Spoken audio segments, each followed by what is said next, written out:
أعوذ بالله من الشيطان الرجيم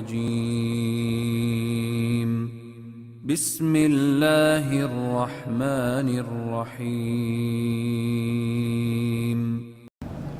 الحمد لله الذي بنعمته تتم الصالحات. Segala puji bagi Allah Jalla Jalaluh yang karena nikmatnya kebaikan-kebaikan menjadi sempurna,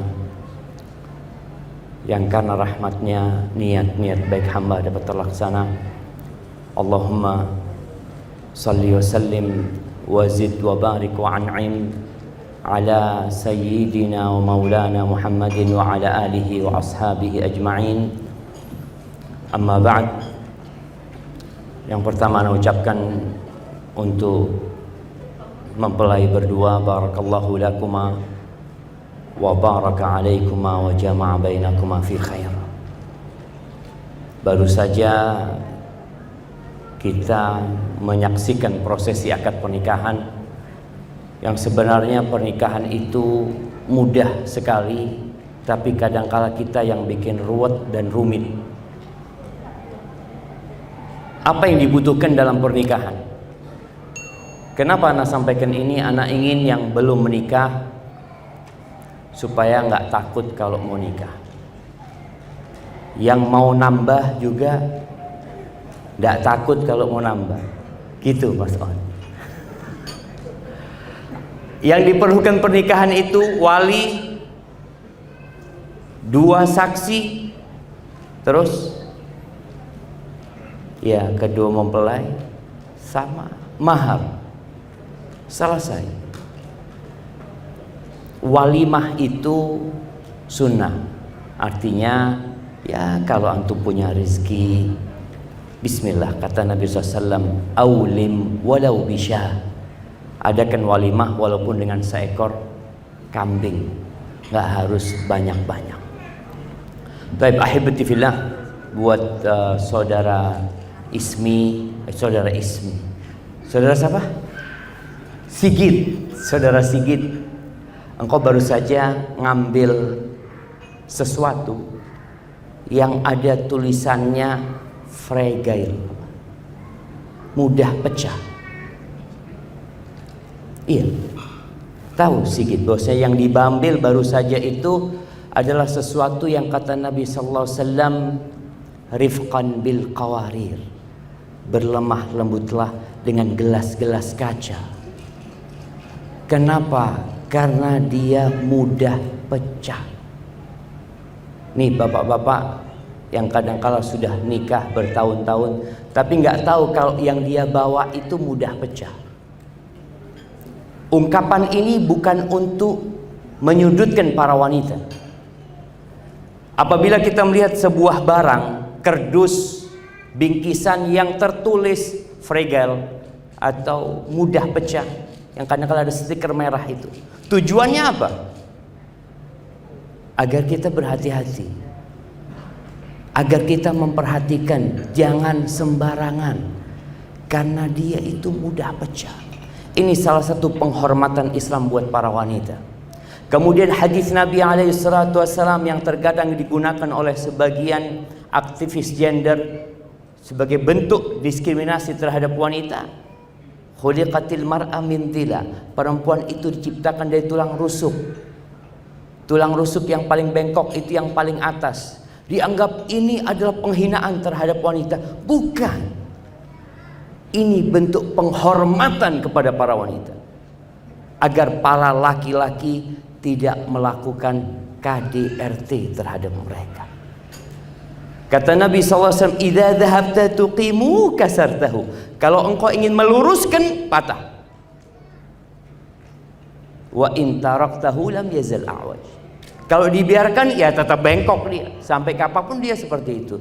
Terus gimana menghadapi wanita? Maka Sigit kayaknya perlu belajar sama yang sesepuh-sesepuh ini, yang sabar sampai tua menghadapi istri-istrinya yang bengkok. Fastamti' wa fihinnal iwaj. Kata Nabi SAW, bersenang-senanglah engkau dengan perempuan itu dengan satu catatan, engkau tahu dia bengkok. sehingga seorang laki-laki harus memaklumi kondisi istri. Ketika Aisyah radhiyallahu taala anha menceritakan tentang 11 wanita yang berkumpul bersama dan mereka berjanji tidak akan menyembunyikan sedikit pun dari sifat suaminya, semua akan buka-bukaan. Salah satunya mengatakan, zauji idza dakhala fahid wa idza kharaja asid wa la yas'alu amma ahid. Suamiku, kata, mudah-mudahan ada emak-emak yang punya suami kayak gini. Suamiku kalau masuk rumah kayak macan, kayak fahad. Kalau keluar rumah seperti singa. Dan dia tidak pernah menanyakan tentang apa yang dia berikan. Jadi ada sosok suami yang kalau keluar dia jadi singa di luar sana. Orang-orang menghormat, menghargai, karena dia sosok seorang yang berwibawa. Kalau masuk rumah dia berubah. Dia tidak seperti singa, tapi seperti fahad. Ini macan yang dia kadang-kala kalau masuk rumah itu ya tiduran ya. Dia nggak ngamuk-ngamuk. Dan macan itu untuk urusan-urusan yang remeh dia nggak terlalu peduli, jemaah. Sebagian laki-laki ada yang kalau masuk rumah urusan remeh jadi ribut sampai tetangga dengar keributan. Kemudian sifat yang ketiga suami ini, dia itu tidak menanyakan apa yang diberikan. Ada suami-suami yang kayak pegawai pajak. Kalau ngasih sama istrinya, fulus yang kemarin kemana? Oh, beli ini bang. Terus beli sayur. Kayak kalau tiap hari belanja itu harus laporan sama suaminya. Iki loh mas. Ada suami yang model seperti itu. Maka mudah-mudahan Sigit tidak seperti itu. Jamaah rahimakumullah. Rasulullah sallallahu alaihi wasallam mengatakan, khairukum khairukum li ahli wa ana khairukum li ahli. Orang yang terbaik di antara kalian adalah yang paling baik sama keluarganya, yang paling baik sama istrinya, dan aku adalah orang yang terbaik kepada istriku, kepada keluargaku. Di dalam hadis ini ada pesan yang tersirat agar kita belajar bagaimana sih rumah tangga Nabi Muhammad alaihi salatu wassalam. Kebanyakan kita nikah itu nggak bawa surat. Ya, kalau orang lamar kerja harus bawa ijazah. Persyaratannya SMA, persyaratannya S1. Tapi kita menikah kebanyakan nggak bawa ijazah itu. Masa ijazahnya ekonomi minta anaknya orang, ijazahnya mekanik minta anaknya orang, ijazahnya teknik minta anaknya orang. Dia nggak tahu bagaimana memperlakukan seorang wanita. Dia tahu bagaimana memperlakukan sebuah mesin, dia paham. Tapi tentang wanita banyak di antara kita yang tidak pernah belajar hal itu. Maka nasihat ana yang baru menikah dan mungkin sudah menikah lama, terus pelajari bagaimana Rasulullah sallallahu alaihi wasallam memperlakukan istri. Allah Azza wa Jalla mengatakan, wa'ashiruhunna bil ma'ruf. Kata Allah, pergaulilah istri-istri kalian dengan cara yang patut, dengan cara yang ma'ruf. Fa in karihtumuhunna, dalam posisi seorang suami benci sama istri, apa yang harus dilakukan? Dia ceraikan istrinya, dia cari ganti yang lainnya. Engkau mau cari ganti perempuan yang manapun bengkok, nggak ada yang lurus. Dalam kondisi engkau benci, kata Allah, sabar, sabar. Lihat kepada kelebihannya. Fa in karihtumuhunna fa'asa an takrahu syai'an wa yaj'alallahu fihi khairan katsira. Boleh jadi yang kalian benci, di balik itu Allah jadikan banyak kebaikan. Mungkin istrinya nggak pandai masak, tapi alhamdulillah istri ana pandai bersolek, Ustaz. Urusan masak panggil pembantu. Boleh seperti itu. Mungkin istri ana, ya dia tidak terlalu cantik Ustaz, tapi alhamdulillah istri ana hafal Al-Quranul Karim. Selalu melihat kepada kelebihan. Bahkan Nabi SAW menegaskan, la yafraq mu'minun mu'mina. Nggak boleh seorang laki-laki yang beriman membenci istrinya yang beriman. Kenapa nggak boleh? Dia orang beriman. Orang beriman itu Allah cinta sama orang beriman. Kalau engkau melihat, kata Nabi SAW, fa in kariha minha khuluqan radiya minha akhar. Kalau ada perilaku istrinya yang tidak dia sukai, bukankah ada perilaku lainnya yang dia sukai? Kayak Sigit sekarang. Engkau Sigit hari-hari akan menyingkap bahwa ternyata istrimu itu banyak kekurangan. Yakin. Karena kita yakin dengan sabda Nabi sallallahu alaihi wasallam. Ya, tak ada gading yang tak retak. Maka bagaimana seorang suami yang bijak memperlakukan istri? Tidak semuanya harus dengan cinta. Apakah nih bapak-bapak yang tua-tua masih mencintai istri?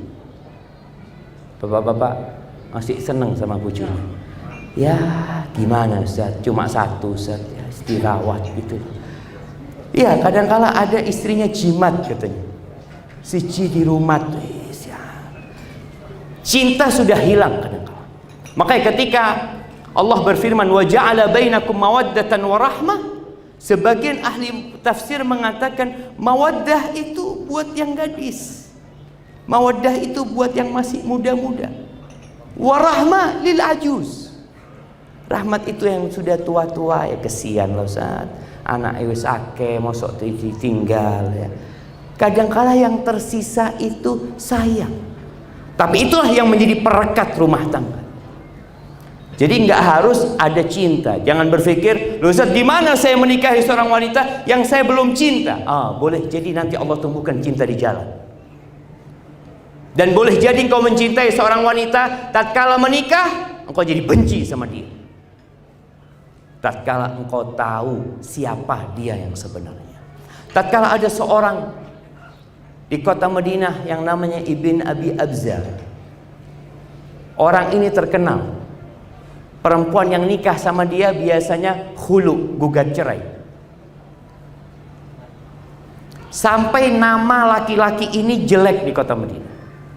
Dia ingin membersihkan namanya. Dia ingin mengatakan yang salah itu bukan aku loh. Orang itu menganggap aku ini kelakuannya buruk, yang salah tuh istriku. Akhirnya dia bawa salah seorang ke rumah untuk menjadi saksi. Masuklah Ibn Abi Abza ke rumahnya, menjumpai istrinya dengan ada saksi satu laki-laki di situ. Dia mengatakan, nasyadtuki billah atuhibbina. Aku bersumpah dengan nama Allah, minta engkau cinta nggak sama aku? Kata istrinya, udah nggak usah ngomong masalah itulah, ngomong yang lain. Enggak. Ibn Abi Abza ini menuntut istrinya untuk terus terang. Karena disuruh terus terang, kata istrinya, enggak, aku enggak cinta sama engkau. Akhirnya sang suami berangkat kepada Umar bin Khattab radhiyallahu taala anhu, membawa saksinya. Nih, ya Amirul Mukminin, masalahnya itu di perempuan ini. Dipanggillah istrinya. Setelah dipanggil, berjumpa dengan Umar bin Khattab, Umar mengatakan, apakah engkau yang terus terang mengatakan enggak suka sama istrimu? Ya Amirul Mukminin, innahu nasyadani billah. Ya Amirul Mukminin, dia itu minta dengan nama Allah gitu loh. Apakah boleh aku bohong? Boleh nggak jamaah? Boleh nggak? Kata Umar, ikzibi, bohong nggak apa-apa. Karena ada 3 bohong yang diperbolehkan. Yang pertama bohong ketika dalam peperangan, bohong yang kedua ketika memperbaiki 2 orang yang bertikai, yang ketiga hadithur rajul ma'a zawjati, hadithul mar'a ma'a zawjiha, obrolan antara suami istri tentang cinta dan sayang ini. Kadang kala suami mengatakan, Masya Allah, Dik, engkau seperti rembulan, Dik. Tapi maksudnya dia rembulan kalau gerhana. Cuma dia tidak apa-apa seperti rembulan. Kadang kala seorang suami mengatakan, nggak ada perempuan di muka bumi ini yang namanya terukir di hatiku kecuali engkau. Padahal suami sedang mikir mau kawin lagi. Dia sudah bohong. Tapi itu boleh. Istri pun mengatakan, bang ya Allah dari tadi aku tunggu kedatanganmu bang. Padahal dia sumpek lihat dulu pucuk di teko. Tapi untuk membuat suasana jadi indah, Umar mengatakan, "Nikzibi bohong. Fa inna aqallal buyut allati tubna 'alal hub." Sedikit rumah tangga yang dibangun di atas cinta. Sedikit. Terus bagaimana orang bisa menjaga rumah tangganya sampai mati? Apakah karena ada cinta? Fa innan nas yata'amaluna bil ihsan. Bil islami wal ihsan atau bil islami wal ahsan. Orang itu bergaul karena dasar Islam. Dia memuliakan istrinya, memuliakan keluarganya, karena diperintahkan dalam agama untuk memuliakan wanita. Wanita diperintahkan untuk memuliakan suaminya. Artinya yang menjadi rumah tangga ini rekat tidak selalu cinta. Tidak selalu.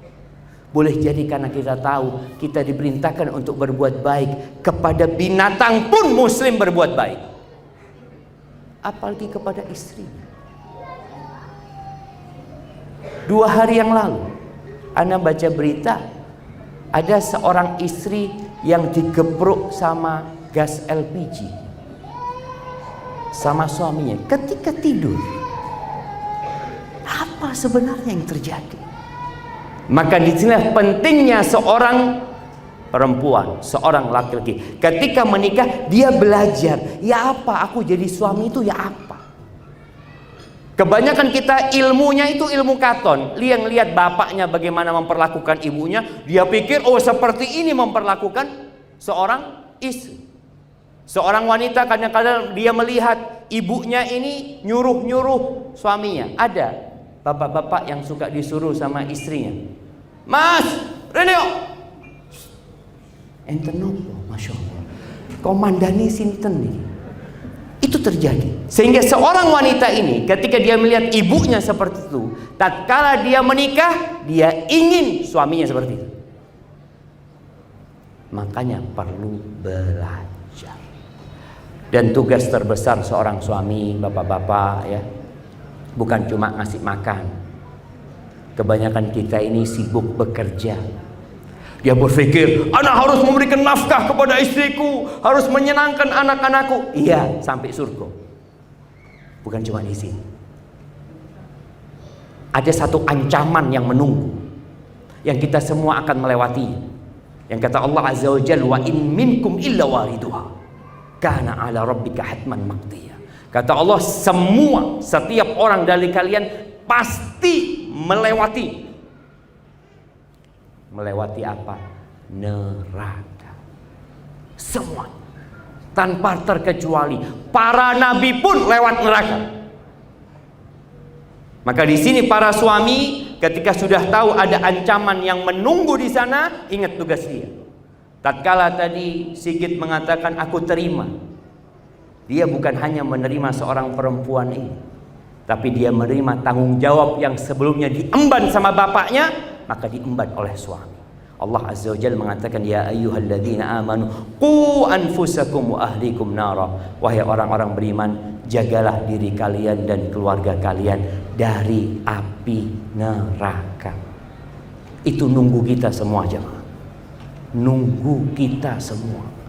Kenapa Nabi SAW pernah naik mimbar lalu mengatakan dengan suara lantang kepada para sahabatnya, andartukumun nar, andartukumun nar. Kata Nu'man bin Bashir, kalau orang di pasar dengar suara Nabi SAW, beliau mengatakan, hati-hati loh, ono neraka di kono. Ada neraka yang menunggu kalian. Maka hendaklah para suami berpikir, apakah dia sudah melaksanakan tugasnya, ngajarin istrinya, ngajarin anak-anaknya, menggandeng mereka menuju surga Allah Azza wa Jalla. Adapun buat emak-emak ya, khususnya buat yang baru menikah, ismi Rahmah, ismi Aulia Rahmah. Ingat dengan sabda Nabi SAW, innama huwa jannatuki aw naruki. Ingat, suamimu itu surgamu atau nerakamu. Dan engkau tidak akan merasakan nikmatnya iman sampai engkau melaksanakan tugasmu terhadap suami. Rasulullah SAW ketika beliau ditanya, man khairun nisa, siapa wanita yang paling baik? Sekarang di dunia ini selalu ada kompetisi untuk memilih wanita terbaik. Dari mulai kota, mungkin ada desa, kecamatan, kota, provinsi, nasional, internasional. Mereka berusaha untuk menampakkan, nih loh perempuan yang paling baik. Nanti dia dapat mahkota, namanya Miss ini, Miss ini, Miss ini. Apakah dia wanita yang terbaik? Ingat sabda Nabi SAW, khairun nisa, wanita yang terbaik adalah allati idza nadarta ilaiha sarratka. Yang pertama, kalau engkau memandang kepadanya nyenengno ati. Ati ini sopo? Kebanyakan wanita itu nyenengno atine tonggone. Kalau keluar rumah cantik, masuk rumah digusek kabeh. Maka sampai seorang suami kadang-kadang kalau ngelihat istrinya sudah mulai cantik, pertanyaannya apa? Mau kemana? Ini pertanda banyak wanita yang cantik bukan buat suaminya. Kalau ingin jadi wanita yang terindah, yang kalau dilihat sama suaminya nyeneng no ati. Bisa jadi karena dia cantik, bisa jadi karena dia pandai mempercantik dirinya. Banyak perempuan itu kalau baru nikah, Masya Allah, beratnya berapa? 48. Oleh 5 tahun 84. Kadang kala suami ndelok, iki bojone sapa? Oh ya kok kayak gini. Ternyata istrinya dia udah berubah. Karena merasa dia sudah punya suami, merasa sudah punya anak, dia tidak lagi peduli dengan diri. Dia tidak lagi peduli dengan kecantikan. Bagaimana Aisyah radhiyallahu taala anha terus berusaha untuk mempercantik dirinya di hadapan Nabi sallallahu alaihi wasallam. Bahkan Aisyah itu pinjem perhiasan. Dia nggak punya perhiasan. Dia pinjam sama Asma karena ingin dia tampak cantik di hadapan Nabi SAW. Itu wanita yang terindah. Cantik perilakunya, cantik akhlaknya. Kalau suami datang kerja, jangan ditanya dari mana, tapi ditanya apa ibu-ibu? Mau apa? Mau yang panas, mau yang dingin. Ada suami yang kalau masuk rumah sumpek. Mari ini takoni meneng tekondi. Padahal dia tahu tiap hari pulang kerja. Banyak suami yang lebih suka ke warung karena kalau ke warung ditanya mau apa? Ada warung yang tanya dari mana bapak? Tidak ada. Yang tanya mau apa? Maka pertanyaan ini yang akan mempercantik istrinya, yang akan membuat suami betah di rumah. Yang kedua, wa idza amartaha ata'atka. Kalau disuruh taat. Nah, lebih wajib taat sama suami apa sama orang tua? Ibu-ibu, lebih wajib taat sama suami. Orang tua mungkin mengatakan, karena banyak orang tua yang menyekolahkan anaknya sampai tinggi. Ketika anaknya sekolah sampai tinggi, orang tua berpikir saya loh sing biayai sekolah nih. Ojo sampai resign, ojo sampai metu kerja. Ketika sang ayah menyerahkan perempuan ini kepada laki-laki tersebut, laki-laki itu full memiliki perempuan tersebut. Kalau sang suami mengatakan besok resign, loh kata ayah nggak boleh. Surgamu sopo? Orang tua jangan intervensi di rumah tangga anaknya. Loh Ustaz, aneh membiayain dia, engkau dapat pahala dari semua yang kau keluarkan. Ini bedanya anak laki sama anak perempuan. Kalau bapak-bapak punya anak perempuan, ibu-ibu punya anak perempuan yang dididik, dibesarkan, dirawat, dikawinkan, kunna hijaban lahu minannar. Anak-anak itu bisa menyelamatkan orang tua dari api neraka. Anak perempuan, anak laki enggak. Kenapa? Karena orang tua kalau punya anak perempuan, ya dibawa sama lakinya. Seakan-akan dia, ya Allah Ustaz, kok kayaknya anak, ya apa ya, kerja itu udah oleh apa-apa Ustaz. Anaknya digowo.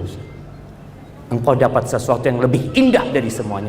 diselamatkan dari api neraka. Anak-anak itu jadi tameng yang menyelamatkan orang tua yang dari api neraka. Maka taat dan patuh sama suami. Yang ketiga, kalau suaminya sedang tidak di rumah, wanita yang terbaik itu tidak keluyuran. Dia itu menjaga kehormatan dirinya, menjaga harta suaminya. Ada perempuan-perempuan kalau suaminya keluar, dia melok keluar kemana. Jaga kehormatan dirinya, jaga harta suami, didik anak-anaknya. Semoga dengan cara seperti itu para keluarga ini bisa bersama-sama masuk surga Allah Azza wa Jal. Barakallahu lakum wa baraka alaikum wa jama'a bainakum fi khair. Aqulu qawli hadza wa astaghfirullah li wa lakum wa lisairil mu'minin wal mu'minat fastaghfiruhu innahu wal ghafurur rahim. Wassalamu alaikum warahmatullahi wabarakatuh.